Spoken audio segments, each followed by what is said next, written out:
Hi, I'm Chef Ananya Banerjee and today I'm doing a Bengali favorite, Fulkopi Shingara, which is cauliflower samosas. It's a winter specialty, but till you get good cauliflowers, you can make it. I will be making the samosa dough first. For the samosa dough, I've taken about 1.5 cups of flour, all-purpose flour or maida, in which I'm going to add about 3 tablespoons of ghee. In gram, this is 245 grams of maida and this is about 35 grams of ghee. I'm going to add the ghee first. Looks like a lot of ghee, but the samosas should be khasta. So I'm going to mix the maida and ghee first. What will happen is, it will make the dough khasta.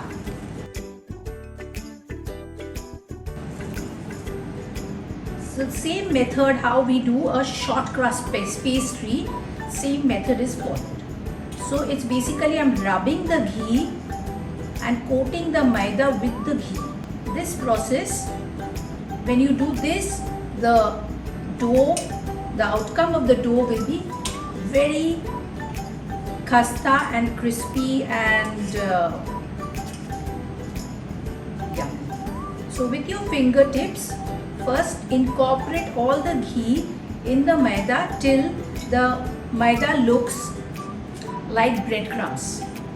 This process is also called moyan or moin. If you want softness, then add the oil or fat later after making the dough. If you want it khasta, do this process first. So now my maida looks very much like breadcrumbs. At this stage, I will add salt to taste and a teaspoon of sugar. Another test to see whether your maida is doing fine for the samosa is just press this.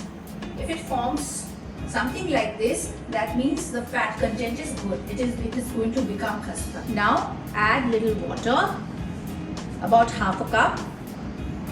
Don't add all together, little by little mix it up. The dough has come together. It's still not a very smooth dough, but don't over knead it. Don't over knead it. I want this texture, and when you cover it up with a wet cloth, it's going to be very soft after a while. If you rest it for say 15-20 minutes, this will become much softer than now. So I'm taking a muslin cloth. It's wet. Just cover it up and let the dough rest for a while.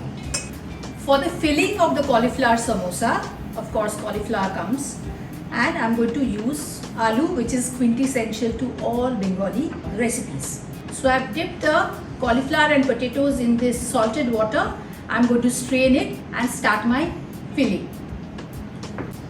First thing first, let's start by making the cauliflower filling for the cauliflower samosas. And mustard oil goes in first.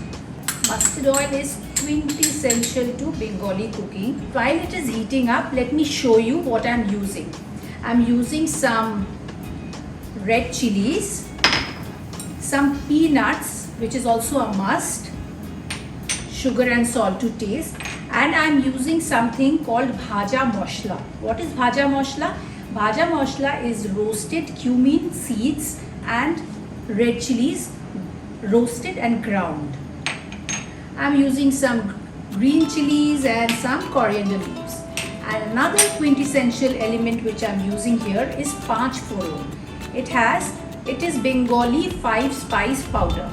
It has fennel, it has methi, it has kalonji, it has saunf, it has jeera and rai. Now my oil is nice and hot. I'm going to add the Panch Foron in it and the red chilies. Let the masala fry well.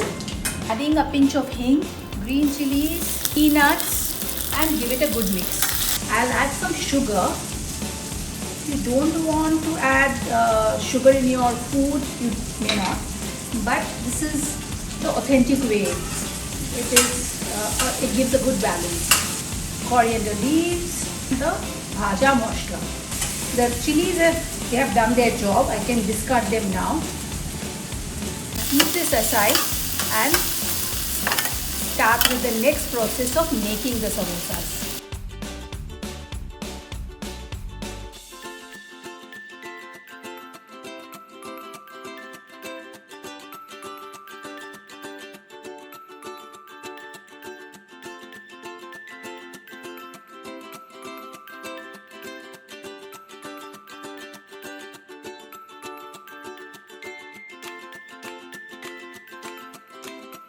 The samosas were slow cooking.